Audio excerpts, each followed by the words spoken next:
जियो financial services limited, इस company को अभी अगस्त में लिस्ट हुए 3 साल हो जाएंगे। इन 3 साल में मार्केट ने इसकी पूरी टेस्टिंग ली है, एक अप ट्रेंड देखा है, उसके बाद एक बड़ा डाउन ट्रेंड देखा है, फिर अप ट्रेंड, फिर डाउन ट्रेंड, और फिर इस कंपनी के अब Q1 रिजल्ट्स भी आउट हो चुके हैं। नमस्कार दोस्तों, शुभम दिस साइट से भी रजिस्टर रिसर्च एनालिस्ट। आज का टॉपिक रहेगा जियो फाइनेंशियल सर्विसेज लिमिटेड का कंप्लीट एनालिसिस, एंड आप इसमें पूरा रुक के इस वीडियो को देखना। यू विल नेवर रिग्रेट कि आपने ये वीडियो क्यों देखा, क्योंकि इसमें बिजनेस मॉडल से लेके इस कंपनी के प्रॉपर चार्ट एनालिसिस तक हर एक चीज का हम पॉइंट टू पॉइंट डिस्कशन करेंगे। बाकी आपको अगला वीडियो किस टॉपिक पे चाहिए उसका नाम अगर आप बताना चाहें तो कमेंट बॉक्स में जरूर बताइए। वी विल ट्राई कि अगला वीडियो हम उस टॉपिक पे जल्दी से जल्दी बनाकर लाएं। तो सबसे पहले जियो फाइनेंशियल्स के ऊपर मैं आपको कुछ चीजें बता देता हूं जिसे आपको नोट करना चाहिए। यहां पर देखिए, कंपनी का सबसे पहले ये समझ लीजिए ग्रुप स्ट्रक्चर क्या है, जियो फाइनेंस काम कैसे करती है। सिंपल वर्ड्स में बताऊं तो जियो फाइनेंशियल का बिजनेस जो है जियो क्रेडिट के थ्रू काम होगा। जियो फाइनेंशियल क्या है? Holding company. ऐसे जियो इंश्योरेंस ब्रोकिंग के थ्रू काम है, क्या है? Holding company. तो जियो क्रेडिट क्या करती है? लोन देने का काम करती है। अगर आपको पैसे चाहिए, जियो कह रहा है हम तैयार हैं। अगर आपको इंश्योरेंस करना है, जियो कह रहा है हम तैयार हैं। अगर आपको पेमेंट सॉल्यूशंस चाहिए, पेमेंट एग्रीगेटर है, तो जियो कह रहा है हम कलेक्ट कर लेंगे। अगर आप पेमेंट करना चाह रहे हैं तो जियो कह रहा है हम करवा देंगे। अगर आप फाइनेंशियल सर्विसेज या फाइनेंशियल प्रोडक्ट के ऊपर फोकस कर रहे हैं तो जियो फोकस कर रहा है। इसके अलावा इसके लिए कंपनी ने अपना एएमसी बिजनेस, यानी अगर आप म्यूचुअल फंड काम करना चाहते हैं, शेयर मार्केट का काम करना चाहते हैं, तो कंपनी कह रही है हमने ब्लैक रॉक के साथ काम किया है। अगर आप इंश्योरेंस करवाना चाह रहे हैं तो कंपनी कह रही है कि मैंने आलियांज के साथ में, जो कि जर्मनी का ग्रुप है आलियांज, उसके साथ में भी जॉइंट वेंचर करा है और हम उसके साथ भी काम करने को तैयार है। रिसेंट में जियो फाइनेंशियल के रिजल्ट्स आउट हुए थे और रिजल्ट्स में कुछ इंटरेस्टिंग चीजें थी जो आपको ध्यान में होनी चाहिए। कंपनी की इंटरेस्ट इनकम जो है ना, वो सबसे तेज बढ़ती हुई नजर आई। 165% यहां पे ग्रोथ देखने को मिली है ईयर ऑन ईयर, और क्वार्टर ऑन क्वार्टर 50% की ग्रोथ है। बहुत से लोग कह रहे हैं कि ये रिजल्ट्स जो है वो खराब है, रिजल्ट्स अच्छे नहीं है, और वो रीजन क्या दे रहे हैं मैं इस वीडियो में बताता हूं आपको। वो रीजन दे रहे हैं डिविडेंड इनकम का, कि अरे इस नेट प्रॉफिट में, जो कि नेट प्रॉफिट है, प्रॉफिट आफ्टर टैक्स 830 करोड़ का, इसमें 509 करोड़ तो है ना, वो तो ये वाले हैं डिविडेंड की इनकम। लेकिन आप पूरी चीजों को समझिए। टोटल इनकम की बात करें तो 619 से आप 1496, यानी कि आपने यहां पर भी ग्रोथ अच्छी खासी दिखाई है 141% की, जो कि कोई नॉर्मल ग्रोथ नहीं है, बहुत अच्छी ग्रोथ ही मानी जाएगी। नेक्स्ट बात कर लेते हैं, अब आपके जरा प्री प्रोविजनिंग प्रॉफिट देख लेते हैं। ये देखो प्री प्रोविजनिंग ऑपरेटिंग प्रॉफिट, तो वो कितने हैं? 366 करोड़ से वो भी तो आपके 505 करोड़ हो गए। मैं डिविडेंड इनकम को साइड में करता हूं, तब भी आपने 38% की ग्रोथ जो है वो दिखाई है। That is visible in numbers. And एक सबसे बढ़िया चीज बताऊं, क्या होता है जब कंपनी लिस्ट हुई थी ना जियो फाइनेंस, तो क्या था, तब रिटेलर बोल रहे थे नेक्स्ट बजाज फाइनेंस है। ध्यान से सुना मेरी बात, ठीक है? तो उनको उससे प्यार था। अभी कंपनी एक्चुअल में कुछ करने वाली होगी ना, तो उनको होगी नफरत कि जियो ऐसी है, जियो वैसी है, जियो ये कर रहा है, जियो वो कर रहा है, जियो गंदा है, जियो के रिजल्ट फेक है। क्यों? क्योंकि अब 3 साल से उसने परीक्षा ली है ना अच्छी खासी। Investing looks easy but it is very difficult, तो वो अब पता चल रहा है। तो अब पब्लिक के साथ हेटेड सेंटिमेंट जुड़ गए हैं। पहले लाउड सेंटिमेंट्स थे, अब थोड़े से हेटेड सेंटिमेंट्स हैं। ओके, तो आगे चलते हैं, अब आगे चलना। तो प्रॉफिट बिफोर एक्सेप्शनल आइटम कितने हैं भाई? 390 करोड़ से आपने 970 करोड़ करें। एंड प्रॉफिट आफ्टर टैक्स में तो आपने 156% की ग्रोथ देखी है। तो डिविडेंड इनकम होना is not a bad idea. ऐसा नहीं है कंपनी ऑपरेशनल प्रॉफिट नहीं कर रही, operational profit also up by 38% on year basis and 54% on quarter basis. तो मैं इस कंपनी के मार्क्स नहीं काट सकता, नंबर्स अच्छे देने ही पड़ेंगे। नेक्स्ट बात करते हैं, कौन से कंपनी से, यानी जियो फाइनेंस क्या है? होल्डिंग कंपनी, उसकी सब्सिडरी है। तो जियो क्रेडिट से क्या ग्रोथ आई है नजर, वो नोट करो। 163% का आपका क्वार्टर 1 में क्या बढ़ गया? क्वार्टर 1 टू क्वार्टर 1 163% बढ़ गया आपका ग्रॉस एयूएम। एयूएम मतलब असेट अंडर मैनेजमेंट, इतनी ज्यादा बढ़ गई। नेक्स्ट अगर बात कर ले, डिसबर्समेंट कितना बढ़ा है? 173% बढ़ा है। अरे सर, इसने जो लोन है ना, वो लोन दे रखे हैं अनसिक्योर्ड लोन है। नहीं, अब सुनो ध्यान से, 44% लोन है हाउसिंग लोन या फिर लोन अगेंस्ट प्रॉपर्टी। तो कल को डिफॉल्ट होता है तो कंपनी हाउस उठा लेगी या वो प्रॉपर्टी उठा लेगी। 45% जो लोन है वो कौन से हैं? Corporate and SMEs. समझ आया? और ये जो लोन है ना 10%, ये लोन अगेंस्ट सिक्योरिटीज है रिटेल में। तो ऐसा नहीं है कि अनसिक्योर्ड लोन है इस कंपनी के, खाली इसके पास में अच्छा खासा बैलेंस जो है वो लोन बुक नजर आता है। नेक्स्ट बात करेंगे यहां पर कंपनी के जियो क्रेडिट पे ही एक और चीज की, that is net interest income. वो 118% अप है, और प्रॉफिट आफ्टर टैक्स अगर खाली इसका देखूं तो वो 113% अप है। तो कंपनी काम कर रही है और मार्केट में अच्छा खासा आप कह सकते हो कि कंपटीशन क्रिएट करने की तैयारी भी कर रही है। नेक्स्ट जियो पेमेंट बैंक, ये सबसे इंपॉर्टेंट रहेगा मेरे लिए, क्योंकि अगर इसमें कुछ होता है ना तो ये डिजिटल क्रांति की शुरुआत हो सकती है। कैसे? टोटल इनकम देखो यहाँ पे अच्छी खासी बड़ी है, कासा कस्टमर्स बड़े हैं, सबसे इंटरेस्टिंग चीज है कस्टमर्स डिपॉजिट जो कि 72% अप हो गए हैं, जो मेरे लिए काफी मायने रखते हैं 72% अप होना। अब नेक्स्ट देखो यहाँ पे मार्जिन भी बड़े हैं, अगर ये नोट करोगे ना तो नेट प्रोसेसिंग मार्जिन जो है वो 9 बेसिस पॉइंट से 12 बेसिस पॉइंट हुए हैं, जो दिखाता है कि एफिशिएंसी भी कंपनी ने अपनी चालू कर दी है और यहाँ पे काम हो रहा है। टोटल पेमेंट वैल्यू देखोगे तो वो बढ़ रही है, दैट मींस लोग यूज कर रहे हैं इसको। ग्रॉस फीस एंड कमीशन देखोगे तो वो बढ़ गए हैं। नेट फी एंड कमीशन देखोगे तो वहां पे भी आपको ग्रोथ नजर आती है, जो कि विजिबल है नंबर में, तो ये ध्यान देने वाली चीज है। अब आओ जरा यहां पर ब्लैक रॉक वाला, तो AUM जो है वो 21% बढ़ा है। 21% AUM बढ़ना is not a small thing, AUM अच्छा खासा बढ़ा है। प्लस यहां पर 600 इंस्टीट्यूशनल और 12 लाख यहां रिटेल इन्वेस्टर्स इस कंपनी के क्लाइंट हैं, जो कि दिखा रहा है कंपनी अब कोशिश कर रही है इस बिजनेस में उतरने की। मैं ये तो नहीं कह सकता कि इसमें बहुत धड़ल्ले से उतर गई है, बट कोशिश कर रही है।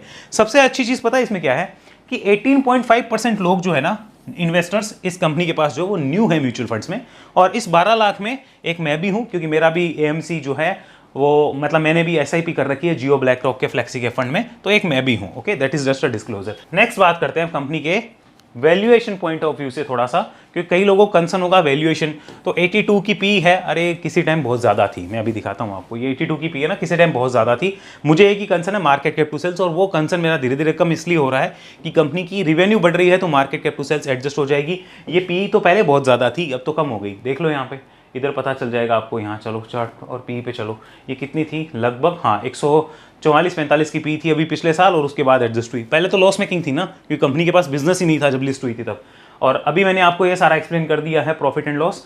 अब आओ जरा यहाँ पर प्रमोटर्स ने यहाँ पे बाय करा है, ये नोट करो। प्रमोटर होल्डिंग यहाँ पे बड़ी है, FIIs ने और DIIs ने दोनों ने ही कम करी है, पब्लिक की होल्डिंग थोड़ी सी बड़ी है। अब चलते हैं हम टेक्निकल चार्ट्स के ऊपर, जो सबसे इंपॉर्टेंट रहने वाला है और जिसका आपको भी इंतजार है। टेक्निकल चार्ट्स क्या बोल रहे हैं वो देखना इंपॉर्टेंट रहेगा।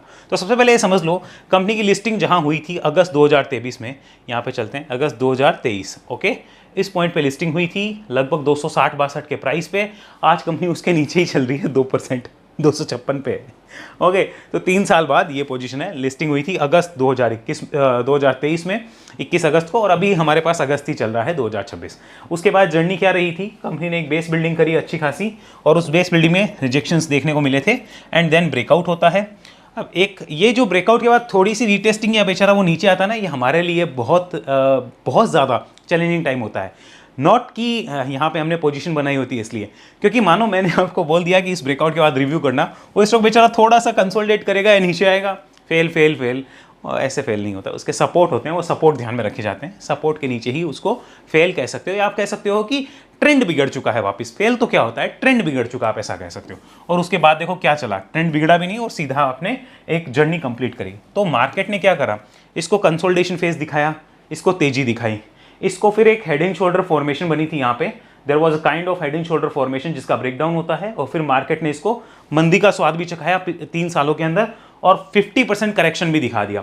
50% करेक्शन दिखाने के बाद डबल बॉटम पैटर्न, ऊपर आए, यहाँ पर डबल टॉप पैटर्न, फिर नीचे आए, और अब वापस से जियो क्या कर रहा है, यहाँ पे कंसोलिडेशन कर रहा है। सबसे इंटरेस्टिंग चीज जो अभी की डेट में देखने लायक है, that is long term moving average को टच करना। लॉन्ग टर्म मूविंग एवरेज को टच कर रहा है तो ये बुल्स के रडार पे आ जाता है।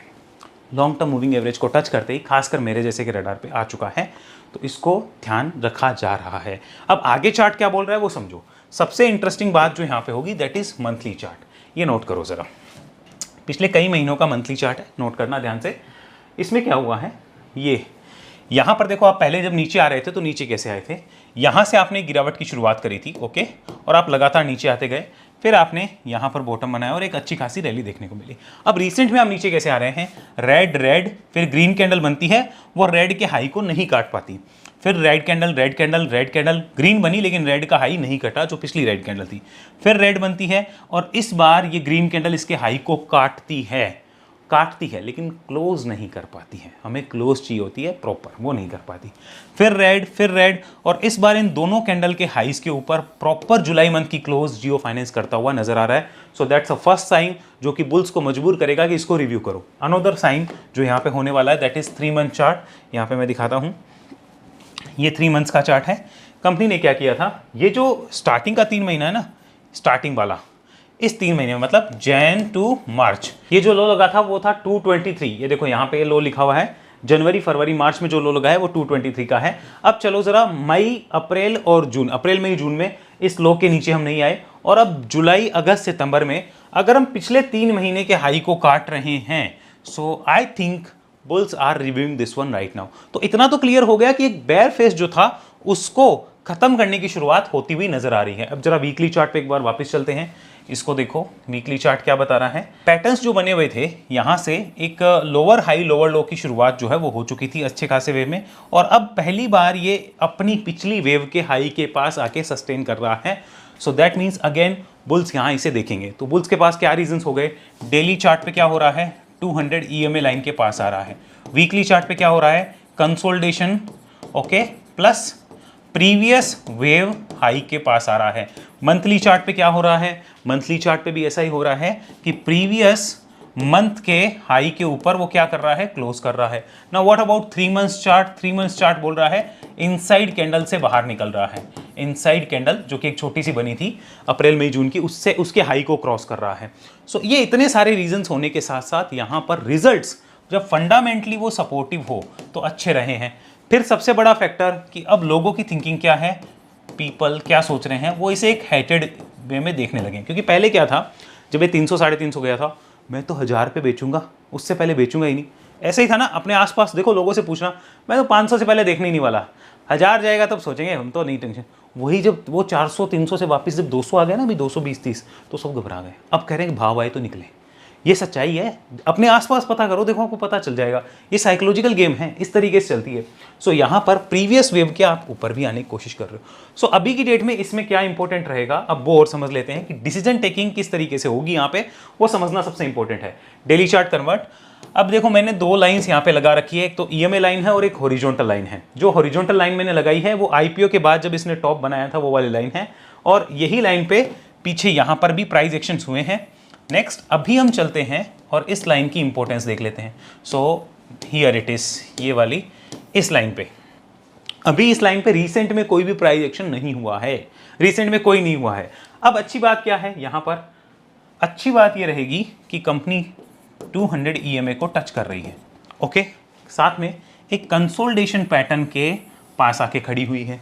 मेरा ऐसा मानना है कि अगर कंपनी यहाँ से 200 EMA के ऊपर सस्टेन कर गई, ध्यान रखना सस्टेन जरूरी है, सस्टेन करती है, तो फिर बुल्स यहाँ पर ज़रूर आ सकते हैं और ज़रूर आएंगे। मुझे ऐसा लग रहा है कि 200 EMA के ऊपर सस्टेन करती है तो bulls will be back, okay, bulls will be back. क्योंकि मार्केट ने इसके साथ क्या करा है, पूरी टेस्टिंग करवा दी इसकी 3 साल में, up trend, down trend, sideways, जो दिखाना था इसको सब दिखा दिया। तो अब जब मार्केट इसको वापस से लॉन्ग टर्म मूविंग एवरेज के ऊपर ला रहा है, so market will definitely test the patience और उसके बाद इसको रिवॉर्ड करने की कोशिश करेगा जो शेयर होल्डर्स हैं, ऐसा लग रहा है इस पैटर्न को देख के। अब इंटरेस्टिंग स्टडी क्या है ये देखो जरा, यहाँ पर वीकली कन्वर्ट करेंगे। अब वीकली चार्ट पे देखो मैंने एक इंडिकेटर लगाया, दैट इज बोलिंजर बैंड। अब बोलिंजर बैंड का 2 रोल होता है, मैं दोनों रोल आपको समझाता हूँ। देखिए फर्स्ट रोल जो है ना वो ये होता है कि इसका जो मिडल पॉइंट होता है ना वो काफ़ी इंपॉर्टेंट होता है जब भी कोई ट्रेंड बनता है। इसके नीचे ट्रेंड वीक होता है और फिर वापस कोई लंबा बेरिश ट्रेंड बने तब उसके बाद उसको देखा जाता है। तो वापस लंबा बेरिश ट्रेंड फिलहाल बना नहीं था, यहाँ बना था। इसके बाद जैसे ही ये वापस से एक ग्रीन कैंडल इसके ऊपर क्लोज कर दे ऑन द वीकली चार्ट, तो वापस से बुल्स देखते हैं। हालांकि ये ट्रेडिंग के लिए वो नहीं देखते, वो यहाँ पे चेक करते हैं कि कोई दूसरा सेटअप है क्या। ये सिर्फ एक इंडिकेटर है। इंडिकेटर कभी भी आपके लिए डिसीजन मेकर नहीं होता, वो एक हेल्पर होता है। तो ये हेल्प करता है कि बुल्स की यहाँ वापसी हो रही है। ज्यादातर लोग क्या सोचते हैं, अरे ये तो इतना बढ़ गया, अब क्या बताने का फायदा हुआ। वही फायदा होता है क्योंकि आगे की रैली बाकी पड़ी होती है। ये सबके समझ नहीं आ सकती क्योंकि सबका मेंटल कैपेसिटी उतना है नहीं कि वो समझ पाए कि मार्केट की साइकोलॉजी कैसे बिहेव करती है। आपको नीचे से 20% दिखता है लेकिन ऊपर से 50% करेक्शन नहीं दिखता है। ये नीचे से 20% रिकवर हो गया, मैं तो बॉटम पे चाहिए था, बॉटम पे कौन था, अपने कोई रिश्तेदार बैठे थे क्या तो बॉटम पे बता दे। तो वो इंडिकेशन बुल्स की वापसी के बाद मिलते हैं और हमारे सबसे अच्छे रिश्तेदार बुल्स ही होते हैं। उसके बाद देखिए उन्होंने पूरा एक ट्रेंड लिया, काफ़ी अच्छा, उस ट्रेंड की जो एंडिंग है वो इस पॉइंट पे जाके हो जाती है। फिर वापस क्या होता है, फिर वापस से देखिए इसी मिडल लाइन को नीचे लेकर जियो फाइनेंस वापस नीचे आता है। नाउ राइट नाउ अगर आप देखें तो वापस से जियो फाइनेंस इसके ऊपर क्लोज कर रहा है। तो ये पहला इंडिकेशन है जो कि बुल्स को यहां मजबूर करेगा रिव्यू करने के लिए। लेकिन हम डेली चार्ट पे लॉन्ग टर्म मूविंग एवरेज के नीचे हैं, इसलिए यहां पर ये तब तक काम नहीं करेगा जब तक आप डेली चार्ट पे लॉन्ग टर्म मूविंग एवरेज के ऊपर सस्टेन नहीं कर जाते। आया समझ में? तो लॉन्ग टर्म चार्ट पे सस्टेन करना सबसे इंपॉर्टेंट है, लॉन्ग टर्म मूविंग एवरेज के ऊपर डेली चार्ट पे सस्टेन करना सबसे इंपॉर्टेंट रहेगा। ओके, बाद में भूल जाओगे, कंफ्यूज हो जाओगे, इसलिए समझा रहा हूं। नेक्स्ट चीज जो बॉलिंजर बताता है कि बॉलिंजर का जब भी साइज छोटा हो जाता है ना, ये देखो बॉलिंजर के दोनों मुंह है, जब इनका साइज छोटा हो जाता है तो समझो वॉलेटिलिटी आने वाली है। अब वो वॉलेटिलिटी ऊपर भी हो सकती है, नीचे भी हो सकती है। लेकिन हम जब long term moving average daily chart पे देख रहे हैं, वीकली चार्ट पे मिडल लाइन के ऊपर क्लोज देख रहे हैं, तो संभावनाएं, प्रोबेबिलिटी, पॉसिबिलिटीज, हैपनिंग ये हो सकती है कि वो शायद थोड़ा सा पॉजिटिव डायरेक्शन की तरफ मूव करता हुआ नजर आए। इसका मतलब कतई ये नहीं होता है कि डायरेक्ट जाकर इसको जंप किया जाए, आराम से वेट एंड एनालिसिस का समय होता है। अगर आप पीछे भी देखेंगे तो देखिए बॉलिंजर जब जब छोटा होता है, हालांकि यहाँ तो बहुत छोटा था भी नहीं क्योंकि वो बना ही था, यहाँ पे पहली बार ही बॉलिंजर इतना छोटा हो रहा है। आप दूसरे स्टॉक्स में एनालाइज करिए, जहां पर भी वीकली चार्ट पे बॉलिंजर का स्क्वीज हो गया है, जैसे ये बड़ा मुंह और ये छोटा वाला मुंह दोनों स्क्वीज हो गए और फिर वो मिडल लाइन के ऊपर आके क्लोज कर दे वीकली चार्ट पे, तो आप देखिए वहां पे आपको एक मोमेंटम देखने को मिलता है बुल्स के एक रैली में। तो वहां पे आप देखेंगे तो आपको पता चल जाएगी चीजें होती कैसे हैं। ठीक है, आई थिंक ये क्लियर हो गया है। और वीकली चार्ट पे ये नोट करना, ये वाला जो सी दिस वन, ये वीकली चार्ट पे जोन बना हुआ प्रॉपर। ठीक है, तो वीकली क्लोज भी इसके ऊपर और मंथली क्लोज भी इसके ऊपर आने की कोशिश हो रही है। हालांकि क्लोज आई नहीं है, 50 पैसा 60 पैसा से मिसिंग है, बट यस आने वाले टाइम में वॉच लिस्ट में रख लेना एक बन सकता है। अब मैं अपने कुछ डिस्क्लोजर दे देता हूं, personal disclosure. Jio finance is part of my portfolio. ठीक है, my portfolio, I was accumulating this one, मैंने लगातार इसको एक्यूमुलेट किया है। मैं एक्सपेक्ट कर रहा था कि अगर 200 रुपये का भाव आ जाए तो शायद और मुझे अच्छे प्राइस मिल सकते हैं, बट वो नहीं आया। बट जितना मेरा एक्यूमुलेशन हुआ है 65% हुआ है, अभी 35% और करना था, हो सकता है मैं आगे करूं, अभी नहीं कर रहा। अगर कुछ प्राइस एक्शन हो गए तो उसके बाद भी कर सकता हूं, लेकिन ये मेरे पोर्टफोलियो का पार्ट है पर्सनल। ठीक है, अब चलो इंपॉर्टेंट चीज़ यहाँ ये सोच के देखो ज़रा, अभी की डेट में जो ये बॉटम बना है ना 223, okay, this my personal experience, मैं आपको अपने एक्सपीरियंस से बता रहा हूँ। हालांकि अभी लॉन्ग टर्म मूविंग एवरेज को टच किया है, इसके ऊपर सस्टेन नहीं किया। मुझे ऐसा लग रहा है कि दिस इज डन नाउ। अब इसके नीचे जाता है तो ही बेरिशनेस है। मैं आपको ये नहीं कह रहा हूं यहां से बहुत बड़ी तेजी है, मेरे वर्डिंग पे ध्यान दो। मैं कह रहा हूं अब मंदी इस पॉइंट के पीछे नीचे है। Okay, this is the bears point. Okay, मंदी किस पॉइंट के नीचे है? इस पॉइंट के नीचे है। सो अब आप रिस्क रिवॉर्ड निकाल के समझो, देखो और अपने एडवाइजर से कंसल्ट करो कि कैसा है। मुझे लग रहा है कि इस पॉइंट से देखा जाना चाहिए। अब ये भी नोट करो, ये वाला जो जोन है यहाँ पर लॉन्ग टर्म मूविंग एवरेज के ऊपर सस्टेन करने को हम बार बार क्यों बोलते हैं? क्योंकि कई बार वो टच करके ऐसे घूम जाता है। सो दैट्स व्हाई हम सस्टेन करने का बोलते हैं कि सस्टेन के बाद आप देखो। हम जैसे लोग तो क्या है, हम तो एक्यूमुलेशन वाले हैं, और नीचे आए तो और देख लेंगे, लेकिन हर किसी के लिए एक्यूमुलेशन संभव नहीं होता, हर किसी के लिए स्टॉप लॉसेज रखना संभव नहीं होता। तो इसलिए हमेशा अपने रिस्क के अकॉर्डिंग काम करना चाहिए और चीज़ों को सेटअप बनने के बाद देखना चाहिए। तो अब यहाँ पर कंक्लूजन क्या निकल के आया? कंक्लूजन ये निकल के आया, एक कैटेगरी है ABC जो क्या कर रही है, जियो फाइनेंस को एक्यूमुलेट कर रही है। क्यों? क्योंकि ये कहती है मुझे तो अच्छे ग्रुप की कंपनीज जब एक बड़े करेक्शन की मोड में जाती है, जब उनके आईपीओस को 3-3 साल हो जाते हैं, जब वो अपने अच्छे रिजल्ट देने शुरू करती है, पब्लिक से हेटेड सेंटिमेंट शुरू हो जाते हैं, तब वो उसको एक्यूमुलेट करते हैं। और उन्होंने अभी इतना एक्यूमुलेट कर लिया होगा, मैं अपने आप को इस कैटेगरी में रख रहा हूँ। दूसरी कैटेगरी है XYZ जो कह रही है कि इसको एक बार लॉन्ग टर्म मूविंग एवरेज के ऊपर सस्टेन करने दो, ठीक है, उसके बाद इसको देखेंगे। और वो इसमें वेट कर रहे हैं स्विंग ट्रेडिंग का, कि हम स्विंग ट्रेड करेंगे। ओके, वो स्विंग ट्रेड करेंगे। तीसरी कैटेगरी है एक और जो कह रही है कि हम स्विंग ट्रेड विंग ट्रेड नहीं करने वाले, हम लोग तो वन टाइम देखने वाली कैटेगरी है। और हम लोग ये देखेंगे कि लॉन्ग टर्म ट्रेंड बदला है क्या। अगर लॉन्ग टर्म ट्रेंड बदला है तो जो रीसेंट का लो लगा है ना, वही हमारे लिए इंपॉर्टेंट सपोर्ट है। अब या तो इस पार या उस पार, वो इस टाइप की कैटेगरी। लेकिन ये कैटेगरी, ये दोनों कैटेगरी कब देखेगी? ये दोनों कैटेगरीज जब यहाँ पे जो long term moving average line के ऊपर सस्टेन करके प्राइस एक्शन बनाएगा, तब देखेगी। अभी देखना रिस्की है, समझ आया? अभी खाली इनके काम का है। अब मैंने साफ साफ एक्सप्लेन करा है, अभी एक्यूमुलेटर वाले के काम का है, अभी इन दोनों के काम का नहीं है। सो आई होप आपको समझ आ गया है कि जियो फाइनेंस से रिलेटेड क्या क्या क्वेरीज थी, वो हमने इस वीडियो में पूरी की पूरी आंसर कर ली है। वीडियो आपको कैसा लगा जरूर बताइएगा। मैंने अपना व्यू जरूर आपके साथ शेयर करा है, बट अपने फाइनेंशियल एडवाइस से आप कंसल्ट करने के बाद ही कोई डिसीजन लेना, क्योंकि मेरे लिए रिस्क रिवॉर्ड में देखता हूँ किस तरीके से चीज़ें आ रही हैं। हो सकता है वो रिस्क आपके लिए बहुत बड़ा हो, जो रिस्क मेरे लिए बहुत छोटा हो सकता है। तो इस बात का ध्यान में रखते हुए अपने एडवाइस से कंसल्ट जरूर करिए। अगला वीडियो किस टॉपिक पे कमेंट बॉक्स में बताइए, एंड सबसे इंपॉर्टेंट, वीडियो अच्छा लगा है तो लाइक शेयर सब्सक्राइब जरूर कर दीजिए। सी यू सून नेक्स्ट वीडियो के लिए इतना ही। जय हिंद, जय भारत।